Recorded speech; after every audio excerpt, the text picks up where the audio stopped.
It's no secret that Southwest Airlines is struggling to return to profitability in 2024 and beyond.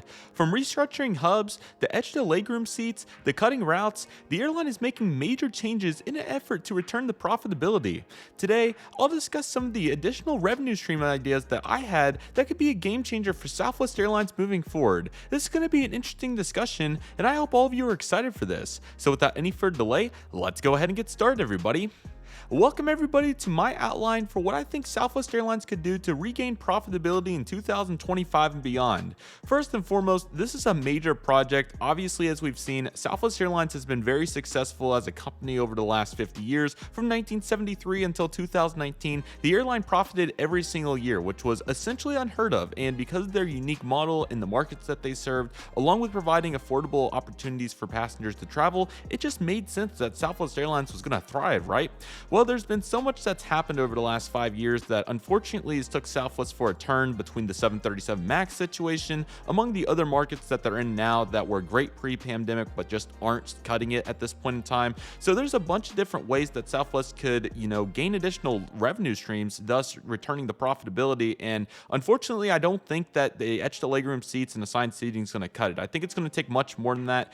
First and foremost, though, I have to give a shout out to Southwest regarding how impressive it was that they were able to be profitable for this amount of time with the old style philosophy of volume.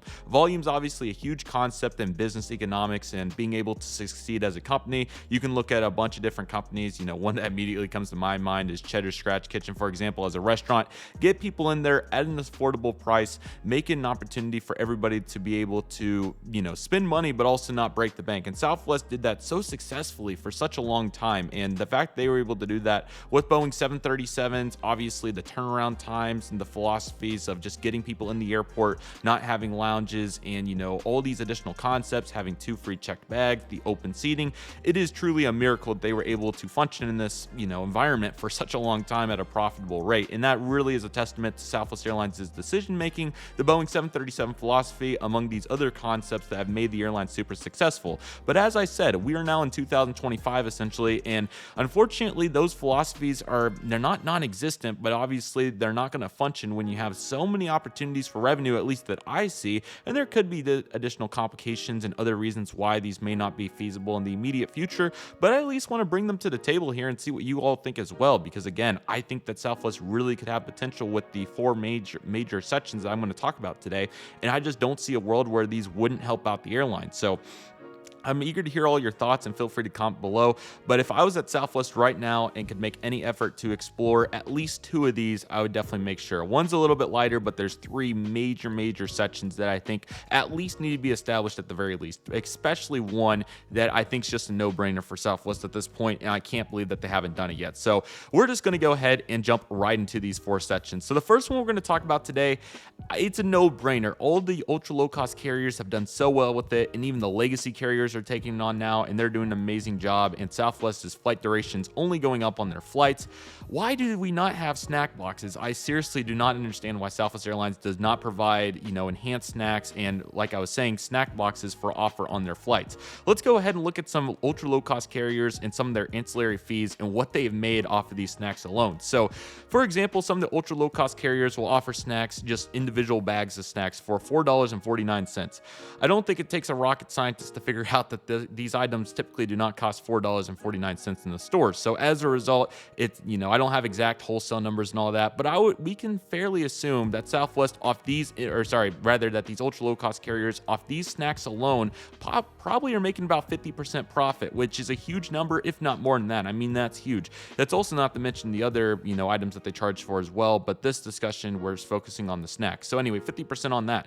So as an even more, a tactic to get these customers and your passengers to get even more in on it, the 50% is great, but why not offer the boxes at anywhere from $7.50 to $10 and profit 20 to 30% on that? So airlines like Spirit, Frontier, Allegiant offer a variety of snack items in these boxes, anywhere from $7, they can be $12 as well. It just depends on the carrier, but nevertheless, at these where the customer is going to justify, it's like, okay, why am I going to spend $5 when I can spend only $3 more and get all these snacks? So it just makes makes sense, and that's still 20 to 30% profit, and it just makes so much sense. And I'm just kind of going off of what I would assume that the wholesale would be and all that, but the fact that they're able to get these deals and make it work is just fantastic.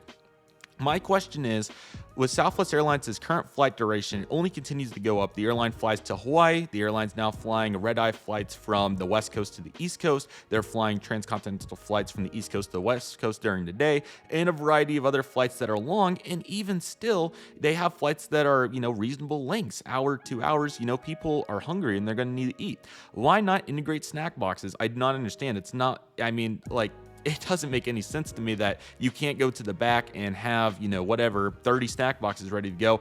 I've watched these ultra low cost carriers when they bring out the galley, which Southwest isn't going to have a galley, but I watch them when they do their service, and the people just get after it when they're buying snacks. I'm talking about individual snacks. I'm talking about snack boxes. I'm talking about all kinds of it. My good friend Sean Spotting, he bought 2 snack boxes on our Spirit flight the other day. That's like 30% profit for them. So off of selling $18 snack boxes, Spirit probably made, I'm just taking a number out, for example, $6. May not sound like much, but once you have 30 people on each flight doing it, why not? And let's also not forget that people that are flying Southwest Airlines probably have a little bit of money to work with, right? It's not going to be your bare bones flyers like on Spirit, Frontier, and Allegiant. So I do not understand why Southwest has not integrated snack boxes, and you could do multiple services during these longer flights. Again, flights from Baltimore to Ontario, that's a new route that they just started, or a flight from even Houston to Seattle. It's so frustrating to me, if you all can't tell. I don't understand. It's a huge profit opportunity for them. If there's a reason, by all means, somebody from Southwest or anybody, just feel free to comment, because I would really like to know, because Southwest, to my knowledge, is the only airline that doesn't have any snacks for offer for customers to buy. They obviously have the alcohol products, and that makes great revenue, and that's fantastic, but the snacks are just as important. And think if you got multiple people from various families that are ordering this during every single flight. I seriously don't understand. I think it needs to happen, and that's my major point, and that's one of the biggest takeaways from this video. Southwest, why not introduce snack boxes? I don't understand. I think it would be huge, along with individual snacks as well. That's a big one, and I feel like that is going to be in the future plans for Southwest. That needs to happen immediately for additional revenue, and that can certainly help towards profitability. Another plan, the profitability, that I think would really help, I'm kind of interested now with the current landscape of the U.S. Travel market, why we wouldn't explore either Southwest, constructing a lounge from scratch, or contracting out lounges at some of the bigger airports. So as we know, many Southwest Airlines passengers have connections at airports, especially like Denver, St. Louis, and Houston. Why not make a lounge? I mean, it doesn't have to be a Centurion lounge. It doesn't have to be the nicest one out there, an American Flagship or a Sky Club or whatever you want to compare it to. But wouldn't it be a convenient option during a connection to have kind of at least, or maybe integrate like United, for example, which will be referenced in this video several times. They have done great not only with the snacks, but they also have the walk-in, kind of United Club concept at Denver Airport, for example. You can walk through and get these items, and obviously United's making more revenue than what people are able to grab and take out of there. Could Southwest integrate a concept like that? Could they actually make, full-fledged lounges? I mean, I can't imagine that there's not revenue to be had from that, and Southwest certainly could charge a reasonable price, for whatever they want to do it via the credit card or annual membership, whatever they want to do to get that done. I'm sure that they can make big-time revenue off of that by itself, and then obviously people are able to use it as they come and go. So I can't imagine that there's not a world where Southwest wouldn't do well with some sort of lounge. And, maybe constructing a lounge isn't the best option. Maybe they should contract out the lounges. There's a bunch of options like the Escape lounges. You have Plaza Premium, Priority Pass, a bunch of these third-party lounges that I think would really benefit from Southwest passengers. And once again, like I said with the snack boxes, if you're flying Southwest, you probably have some money. You're not flying the cheapest option out there, right? So there's probably going to be opportunity for them to spend money. And I even see people on these ultra low-cost flights that just go crazy spending money. So I know people have it. I know it's a possibility. So Southwest, if we haven't profited since 2019, why not explore the concept of a lounge? And definitely the low-cost carriers are innovating towards this. If you've seen the news with JetBlue Airways, they're going to be opening up lounges at their major establishments, and I'm sure that maybe somewhere in the future, I don't know if it'll be Frontier or somebody else, but I think we're going to see more and more low-cost carriers decide, hey, if people are willing to spend money on our ancillary fees for not only the suitcases and the other essential functions, but for snacks, drinks, and whatever else, why not open a lounge at the airport and give them more opportunity? And yes, Yes, I know there's a byproduct. You have to pay to operate the lounge, you get the materials along with constructing it, and then the service fees and all that. There's no doubt that that's a huge factor on it as well.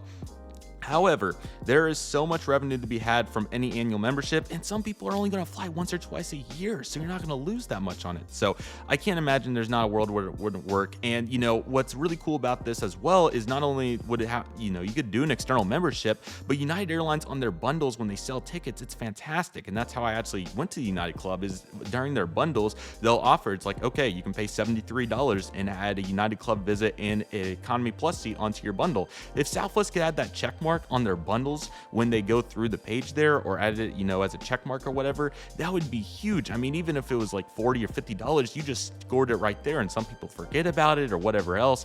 I mean, there's so much revenue to be had with it, and I really feel like it would help Southwest, work towards profitability. So it's another interesting thought for sure. I definitely think snack boxes is a much easier one to integrate, but I mean, come on, the lounges, it's got to be a thought moving forward. And if Southwest wants to move towards profitability, innovation in their current position, I think is important. There's a bunch of business travelers at Southwest, and again, so many people connecting at places like Denver, St. Louis, Houston, Hobby, among others. I just don't see a world where it wouldn't make sense to do this. So that's kind of another major point that I want to establish going towards profitability for Southwest Airlines.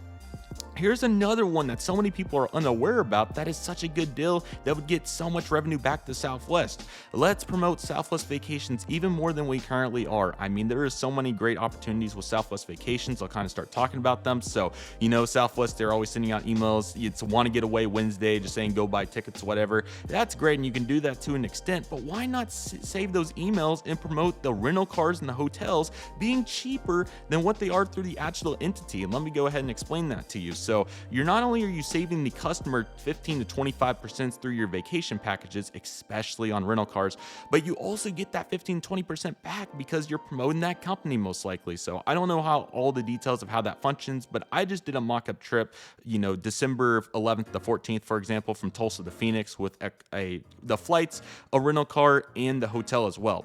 And I did it all externally, and I came out to somewhere in the ballpark of over $1,500 for two passengers for a rental car for 3 days, the hotel, and the flights, which again, this is a premium market. So this doesn't have any flights on sale. This is just a normal person going on the book any day of the week. A little over $1,500 to go between Tulsa and Phoenix for 3 days. Well, I did on Southwest Vacations, and I came out to under $1,250. I mean, that's a big time savings. Whether you like to admit it or not, 15% in the grand scheme of it, that $200 paid for the rental cars. So I just think it's huge that Southwest has the opportunities out there. It's fantastic for rental cars. And another great example, I actually have a trip coming up where I use Southwest Vacations on the rental car to rent a car, and it ended up being a better price from what it was from the direct party itself, and I get Southwest miles back for it as well, not to mention that too. So I just think it's so cool that Southwest has these opportunities out there, but people aren't going to know about it unless you talk about them. So whether you get an advertisement brochure for your seatback contents, or if you start doing emails about it or post about more on Instagram, I don't know what it's going to take, but I think that there's revenue to be had there that they're missing out on, and it's really a great option. People do know about it. I hear people over talking about it, especially the frequent flyers when I'm flying through on Southwest flights, but still there's so many general passengers like me that didn't know about it for such a long time that would kill it, take advantage of it. So I think it would be huge, and I definitely think that there's definitely potential to be had with Southwest Vacations, and they can definitely enhance the service as well and make it even more friendly as we move into the future.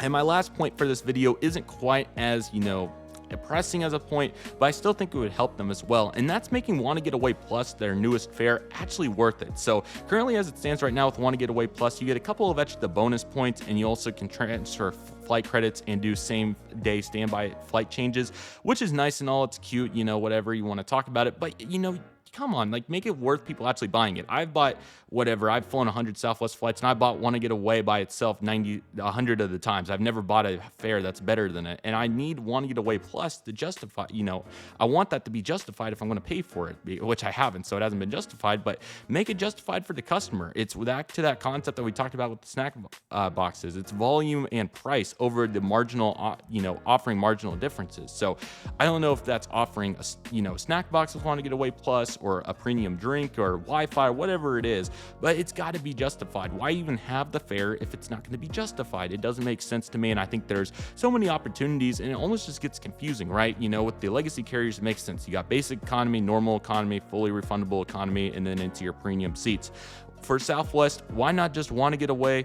And if Want to Get Away Plus is going to be here, what's the plus? I'm getting a couple of extra bonus miles, and I'm probably, 90% of people aren't going to change their flights anyway, so what does that even matter? So what's the benefit of it? Why even have it if it's not going to be substantial? And I think most of us would agree that we're probably not going to transfer a flight credit most likely. I mean, maybe it happens in some circumstances, but it's not often. So you actually have major differences with the business fare and the anytime fare. So actually make it worth it if you're going to have it. And if not, why don't you offer a different fare? Should Southwest Airlines offer Want to Get Away minus, which would be basic economy? I mean, I don't know. You just got to start exploring options. So I think there's so much opportunity out there on the table for Southwest. And, we had very interesting investor meetings this year for the airline, and their future is, wow, between the MAX 7 and what's going to happen with the assigned seating among other major projects in the company. I'm really interested to see what the future is going to look like. They have dominated some markets, especially in the central U.S., Tulsa, Oklahoma, Colorado Springs, they've stormed into. Look at an airport like Memphis, for example, they have big market share at, or even like St. Louis, which is a kind of a focus city for them. It is, but what I'm talking about with not as many flights as some of their other large operations hub-wise. I mean, there's just so much opportunity that they're missing out on, in my opinion. Snack boxes is a must. I don't understand why that's not there. I know people like Sean and others would certainly get after that in a heartbeat. I don't understand why it's not there, and I certainly would even be interested to try it if they offered it, but they don't. So what can I do? But as of for the lounges, it's an interesting topic. I'm eager to hear some complimentary thoughts on that, but I do think people would use it. Even if it's a walkthrough, whatever it is, I think there's a market for that, and I think they have to work towards that. And Southwest Vacations and Want to Get Away Plus, those really need some refining and retro tuning, at least for vacations needs promotion. But Want to Get Away Plus, that could use a whole remodel. I don't know what it's going to look like, but nevertheless, yeah, it's going to be interesting. So let me know what you all think in the comments, but nevertheless, that'll do it for today's video, everybody. Thank you all so much for watching. I want to thank each and one of you for watching. My name is Redriveraviation. Take it easy, everybody. Stay safe, trust process, do what you love and love you do. My name is Redriveraviation. I want to thank you all so much for watching, and I'll see you all soon as Redriveraviation is signing off.